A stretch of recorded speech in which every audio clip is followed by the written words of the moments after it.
कई बार मैं जब सोचता हूं तो हैरान और डर से कांप जाता हूं। इस देश में बाबा साहब अम्बेडकर जब लड़ रहे थे तो वो अंग्रेजों से भी लड़ रहे थे और जातिवाद से भी लड़ रहे थे। आजादी के बाद वो भारत में जातिवाद से लड़ रहे थे। तब कांग्रेसी उन्हें अपना दुश्मन मानते थे और उस समय की मीडिया कांग्रेसी मीडिया, बाबा साहब मीडिया को कांग्रेसी मीडिया कहते थे, जैसे अभी मनु मीडिया जातिवादी मीडिया कहा जाता है। मान्यवर कांशीराम साहब जब लड़ रहे थे उस समय भी वो उसको कांग्रेसी मीडिया और वो कांग्रेस से लड़ रहे थे। अब जब जगदेव बाबू लड़ रहे थे तो भी सत्ता में कांग्रेसी थे, जब सोनेलाल पटेल लड़ रहे थे तो भी सत्ता में कांग्रेसी थे। ये तमाम बहुजन महापुरुष की बात बता रहा हूं। जगदेव बाबू, रामस्वरूप वर्मा जब लड़ रहे थे तो भी सत्ता में कांग्रेसी थे और उस समय भी जयप्रकाश नारायण को आंदोलन की छूट थी, मधुलिमिये को छूट थी, लेकिन उस समय जगदेव बाबू या फिर मान्यवर कांशीराम साहब को छूट नहीं थी और ये तमाम सवाल उन पर उठते थे। आज वही हालात अभिजीत दीपके के साथ हो रहा है। सोचिए कि युवा बाबा साहब की किताब ले ली, जय भीम का नारा लगाया, जब देश में चारों तरफ चुप्पी है। चीफ जस्टिस ऑफ इंडिया ने कहा कॉकरोच और पैरासाइट्स। आज लंदन में ये सवाल उनसे पूछा गया। एक दलित समाज का युवा जो महाराष्ट्र का है, जो थोड़ा पॉलिटिकल एक्टिव है, सोशल एक्टिव है। मैं भी तमाम बीएसपी के गठबंधन, मैं भी बीएसपी से चुनाव लड़ चुका हूं, जाता रहता हूं, आरजेडी के नेताओं से मिलता हूं, सामाजिक न्याय के सभी दलों से मिलता हूं। कांग्रेस जब सामाजिक न्याय की बात करती है तब भी जाता हूं। लेकिन सोचिए अभिजीत दीपके का जिस तरह से संघी लोग तो विरोध कर ही रहे, क्या क्या हुआ जंतर मंतर पर वो दिखाऊंगा, लेकिन कांग्रेस के वो तमाम सवर्ण समर्थक भी उनका विरोध कर रहे हैं, कह रहे हैं सावधान रहिए। मतलब इस देश में राजनीति करने का अधिकार या तो सवर्ण समाज को है, चाहे वो कांग्रेसी सवर्ण हो चाहे बीजेपी वाले सवर्ण हो। बाकी इस देश में कोई राजनीति नहीं कर सकता। ये बड़ी विडंबना है और यह सोशल मीडिया पर दिखा। जब कोई दलित पिछड़ा राजनीति करता है तो उसे किसी का एजेंट ही कह दिया जाता है। मायावती जी के बारे में वो कांग्रेस बीजेपी की बी टीम है, चंद्रशेखर बीजेपी की बी टीम है। अखिलेश यादव ने आज कम से कम इस मामले को समझा है और उन्हें जमकर कॉकरोच जनता पार्टी के अभिजीत दीपके का समर्थन किया है। अब उससे भी बड़ी बात बता रहा हूं। सोचिए कौन लोग हैं जो उसे एसी में रहने वाला 5 घंटे में तबीयत खराब हो गई। सोचिए एक लड़का 16 से 18 घंटे का फ्लाइट का सफर करके दिल्ली एयरपोर्ट उतरता है। इसको जेटलॉग बोलते हैं। जो लोग दूर सफर करते होंगे 2.5 घंटे 3 घंटे का, उनको भी पता है। और जो 10 घंटे का 18 घंटे का सफर करके एक लड़का अमेरिका से दूसरे टाइम जोन में आता है भारत, एयरपोर्ट उतरता है और वहां से सीधे दिल्ली पुलिस के ऑफिस जाता है, परमिशन लेता है और फिर जंतर मंतर पर 45 डिग्री टेम्परेचर में जाके खड़ा हो जाता है। उसके बावजूद क्या उसकी तबीयत खराब नहीं होगी? उसके बावजूद ऐसे सवाल पूछा जा रहा है जैसे उसके पिताजी प्राइम मिनिस्टर हैं, ये गृह मंत्री है, इसकी माता जी जो है वो फाइनेंस मिनिस्टर हैं, से यही 16 लाख करोड़ का लूट करके बैठा है।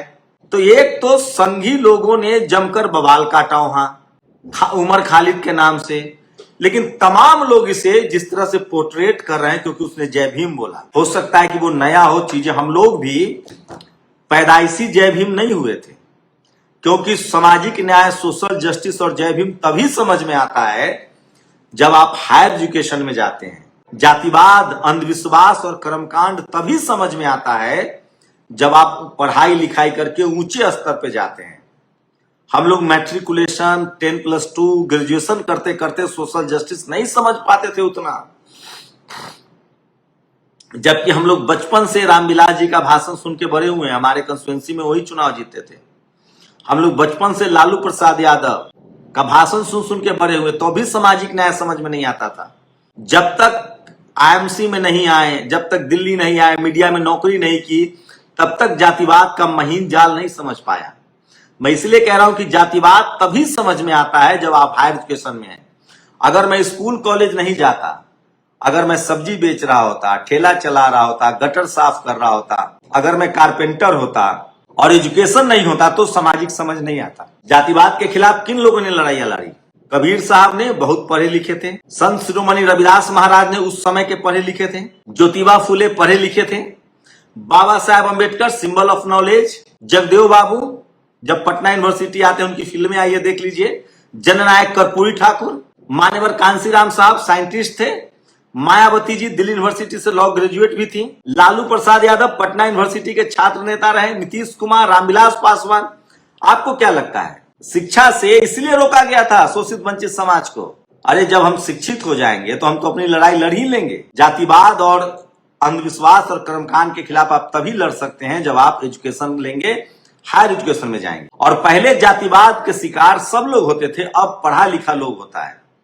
अगर मैं अपने जातिगत पेशा में हूं, सब्जी बेच रहा हूं, ठेला चला रहा हूं, नौकरी सेवा कर रहा हूं, तो मेरे साथ जातिवाद नहीं होगा, क्योंकि मैं तो अपने जातीय पेशा में। अब जातिवाद तब होगा जब मैं चपरासी से लेकर चीफ जस्टिस तक के पद पर बैठूंगा, मीडिया में जाऊंगा, जुडिशियरी में जाऊंगा, कॉलेज यूनिवर्सिटी में जाना चाहूंगा, ब्यूरोक्रेसी में जाना चाहूंगा, बिजनेस में जाना चाहूंगा, तब मेरे साथ जातिवाद होगा। तो अभिजीत दीपके जो है अमेरिका गए, पढ़े लिखे, उसके बाद उसे समझ में आया कि हमें अपने समाज के लिए लड़ना और भिड़ना चाहिए। अंग्रेजों के खिलाफ ज्यादातर लोग कैसे लड़ाई में शामिल हुए? गांधी को कब महसूस हुआ कि हम गुलाम हैं? जब वो भारत में थे तो वो जाति का प्रिविलेज था उनके पिता अच्छे खासे लोग थे, अमीर लोग थे। लेकिन जब वो विदेश गए, जब उनके साथ बदसलूकी हुई, तब उनको लगा कि ये तो हमको गुलाम बनाए हुए हैं। अरे सावरकर को कहां रहते थे? सावरकर तो विदेश में थे। बाबा साहेब विदेश थे। भगत सिंह, खुदीराम बोस, अशफाक उल्लाह खां, चंद्रशेखर आजाद, ये सब लोग कॉलेज यूनिवर्सिटी के लोग थे। तब इन्होंने आजादी की लड़ाई लड़ी और तब देश इनके साथ चला, पीछे पीछे चला और लोगों ने कुर्बानियां दी। लेकिन सोचिए आज ऐसे ऐसे सवाल पूछे जा रहे हैं जिसको देखकर हैरत होती है और अंगेज होता है। लेकिन चलिए कुछ और दिखाता हूं।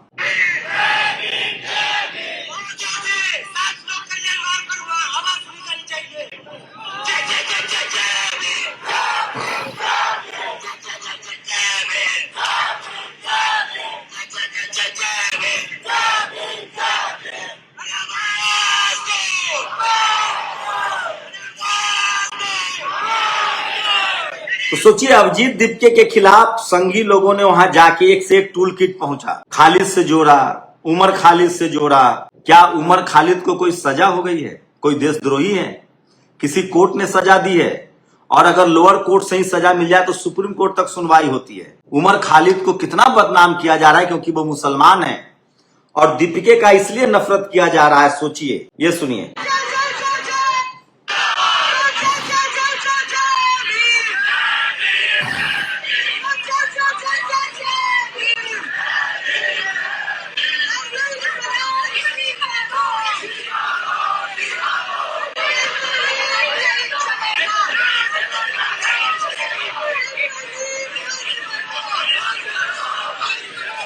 सोचिए देश देश में चारों तरफ चुप्पी थी। अब ये देखिए मैडम है।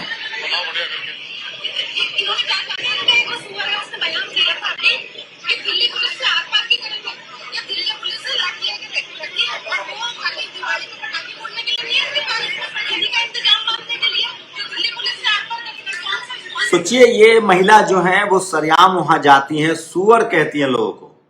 हजारों की संख्या में प्रोटेस्टर्स है, कोई इनसे ऊंची आवाज में बात नहीं करता है। आप कल्पना कर सकते हैं कि कोई सोशल जस्टिस, सामाजिक न्याय का आदमी जाकर राइट विंग के प्रोटेस्ट में खड़ा हो जाए। ये राइट विंग की कार्यकर्ता है। ये जंतर मंतर पर तेज। तो ये तमाम खबरें मैं अब दिखा रहा हूं, तमाम तरह के बयान दिया गया। विक्रम ने लिखा है, समझ नहीं आ रहा है कि इकोसिस्टम कॉकरोच जनता पार्टी का विरोध क्यों कर रहे हैं। मान लीजिए वो आम आदमी पार्टी से है तो दिक्कत क्या है? काम तो वो वही कर रहे हैं। इस देश में या तो ये सब बहुजन नेताओं को झेलना पड़ता है, बहुजन समाज के लोगों को झेलना पड़ता है। आपको किसी न किसी का ब्रोकर घोषित कर दिया जाएगा, जबकि बहुजन समाज के साथ कोई नहीं है। सुबह के वीडियो डालकर कुछ नल्ले कहे जा रहे थे कि 4-5 लोग आए। ये देखिए इस तरह की भीड़ थी, इस तरह का जन सैलाब था, भीड़ थी। आप सुनिए।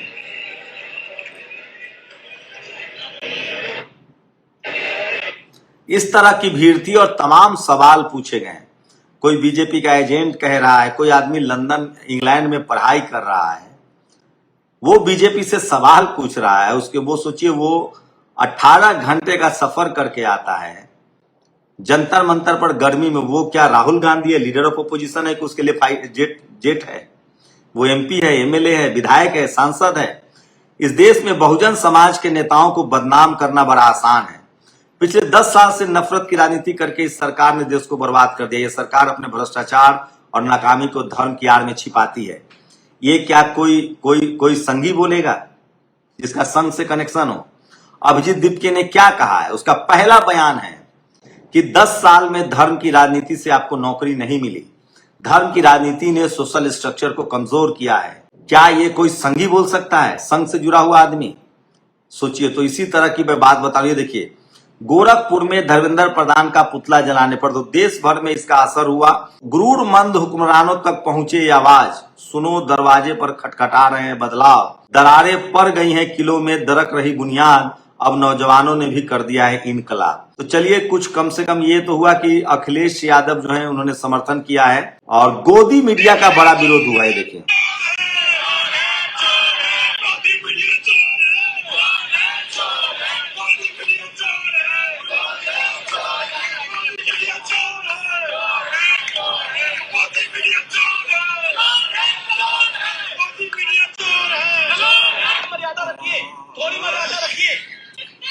तो सोचिए ये अभिजीत दीपके का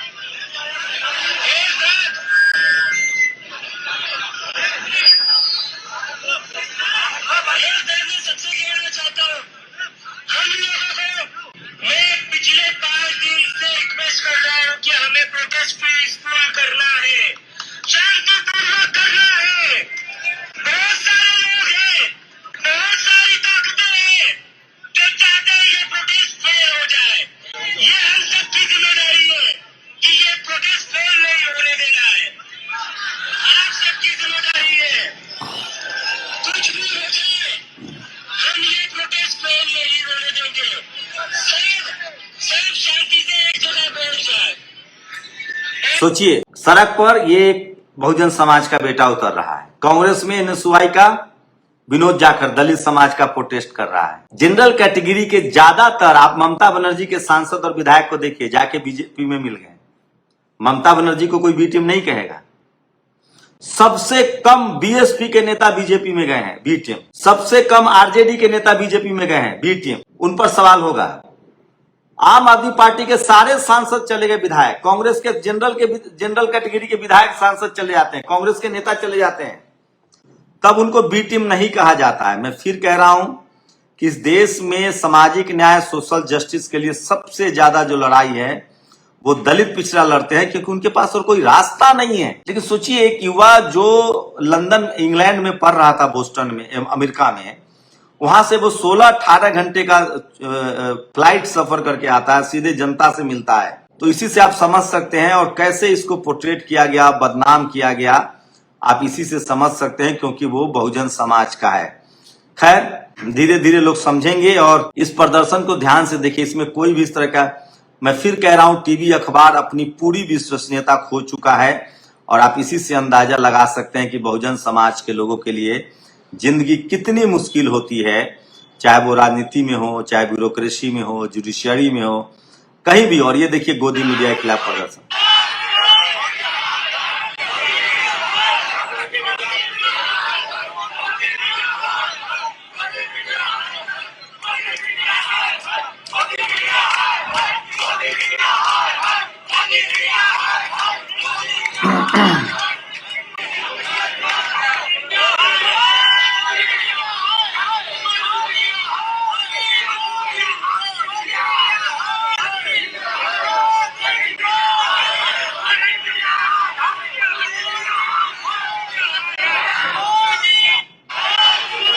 तो चलिए, मेरी कोशिश ये थी कि यहाँ बहुत सारे लोग थे जो सोशल मीडिया से जुड़े हुए थे और सोशल मीडिया का असर भी है। अभिजीत दीपके जो हैं किसी पॉलिटिकल बैकग्राउंड से नहीं है, वो सोशल एक्टिविस्ट रहे हैं, युवा है, तेज तर्रार छात्र हैं। अपने में दम पर उन्होंने अमेरिका तक का सफर किया, वहां पढ़ाई कर रहे थे। चीफ जस्टिस ऑफ इंडिया का एक बयान आया, कॉकरोच और पैरासाइट्स, उसके बाद उन्होंने कॉकरोच जनता पार्टी बनाया। उसके बाद नीट का पेपर लीक हुआ, सीबीएसई का पेपर लीक हुआ और उन्होंने, और ये देखिए,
राजनीति बंद करो।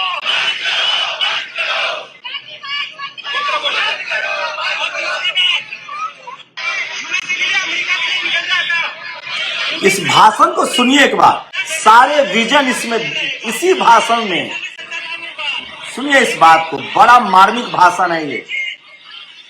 जितना मेरी माँ उस दिन नहीं हुई, जितना मैं यूए को गुजारा था, उतना वो सब जोड़ी थी जब मैं अपने घर वापस आ रहा था।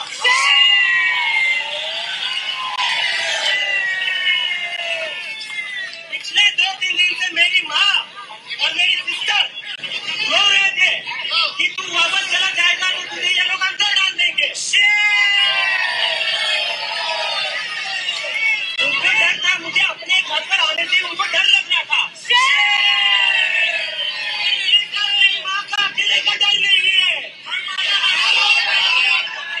इस देश में जो भी बच्चा, जो भी स्टूडेंट, जो भी युवा पॉलिटिक्स के ऊपर बोलेगा, इस सरकार के खिलाफ बोलेगा, वो पकड़ हमारी माँ को डर लगता है कि मेरे बेटे को ये मेरे अंदर ना डाल दे।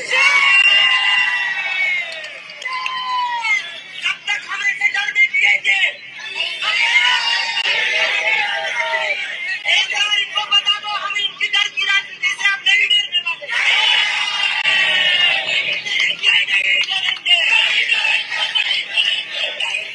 नहीं डरेंगे। तुम्हारी राजनीति से हम नहीं डरेंगे। धर्म की राजनीति बंद करो। हिंदू मुसलमान की राजनीति बंद करो।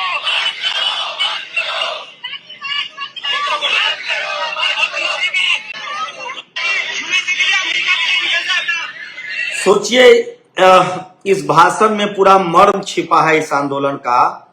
और ये देखिए कांग्रेस जनता पार्टी ने तो, सोचिए क्या ये सच नहीं है? मेरे माता, मैं अपनी बात कह रहा हूं, जब इन्होंने कहा इनकी माँ पिता की, क्या इनके माता पिता फिर भी पढ़े लिखे होंगे? महाराष्ट्र में बहुजन समाज फूले पेरियार अंबेडकर से निकला। फूले साहू अंबेडकर वहां कहते हैं, फूले साहू अंबेडकर से निकले हैं। बहुत सजग लोग हैं, जागरूक लोग हैं। मेरे माता पिता जो गरीब हैं, मजदूर हैं, वो मुझे जब उनको कोई बताता है कि तुम्हारा बेटा पत्रकार है और उसमें भी सत्ता से मोदी जी से सवाल पूछता है, तो वो भी कहते हैं कि तुमको जेल में डाल देंगे। तुमको डर नहीं लगता है? मुझसे 90% लोग जो मिलते हैं वो यही सवाल पूछते हैं कि आपको डर नहीं लगता है? मतलब संवैधानिक दायरे में रहकर पत्रकारिता का काम करना, इसको भी लोग डरा रहे हैं। क्या ये झूठ है? सोचिएगा जरूर। इस देश में दलित पिछड़ों के लिए इतना आसान नहीं है राजनीति, बिजनेस, नौकरी। आग का दरिया है और आपको तैरने भी नहीं दिया जाएगा। लेकिन कब तक चुप रहेगा? तमाम बहुजन महापुरुषों की एक लंबी परंपरा रही है जिन्होंने गैर बराबरी के खिलाफ हमेशा आवाज उठाया है। जब चारों तरफ चुप्पी है, राजनीतिक दल अपनी सहूलियत के हिसाब से बोल रहे हैं, सोचिए कितनी बड़ी बात कही है इस युवक ने कि धर्म की राजनीति बंद हो, इससे रोटी नहीं मिलेगा। मतलब अंधविश्वास, कर्मकांड बंद हो, हिंदू मुस्लिम बंद हो और जातिवाद बंद हो। ये 3 बातें ही मुझे लगता है कि इस देश को सेकुलर, संवैधानिक, यही तो सपना था हमारे महापुरुषों का। जातिवाद से आजादी, सांप्रदायिकता से आजादी और धर्म की राजनीति बंद हो। और ये तभी समझ में आता है जब आप हायर एजुकेशन में जाते हैं। बहुत बहुत शुक्रिया हमारे साथ जुड़े रहने के लिए। नेशनल दस्तक की आपसे गुजारिश है कि अगर इसको बचाना चाहते हैं तो नेशनल दस्तक को सब्सक्राइब करने के लिए रेड कलर के सब्सक्राइब बटन को दबाएं, फिर बेल आइकन की घंटी दबाएं। नेशनल दस्तक को बचाने के लिए बहुत जरूरी है कि हर खबर को शेयर करें, लाइक करें, कमेंट जरूर करें।